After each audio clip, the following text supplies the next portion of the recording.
Every person enters a relationship carrying a set of rules about family, not written ones, herited ones, about what family requires of you, what loyalty means, how much of yourself you owe to the people that you came from, and how that obligation sits alongside the life that you're building now.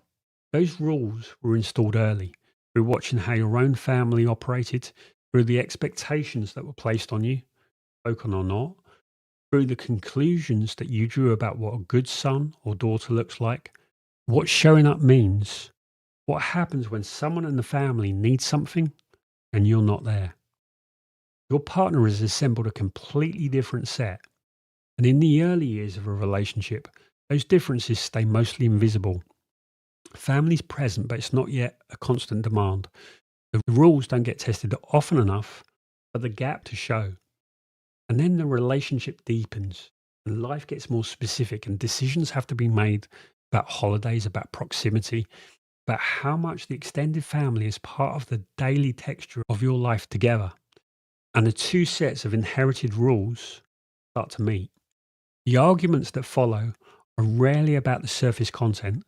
They're about two people trying to figure out, often without the language for it, where the family that they're building sits in relationship to the families that they came from.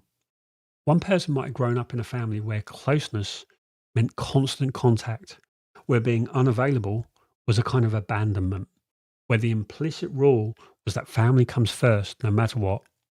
And the other might have grown up learning that independence was the goal, that the purpose of growing up it was to build your own life. That healthy distance from the family of origin was a sign of maturity, not disloyalty. Neither of those is wrong, but they produce a collision every time a family decision has to be made. And underneath that collision is a question that almost no couple explicitly addresses. What does it mean to be loyal to each other?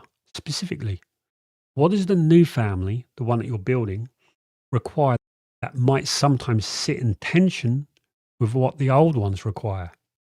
That conversation is harder than the argument about Christmas. It requires both people to look honestly at the rules that they're running and to decide together which ones still apply.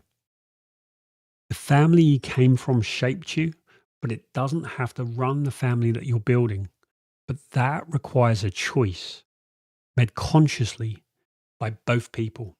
What's the inherited rule about family that you've never actually questioned?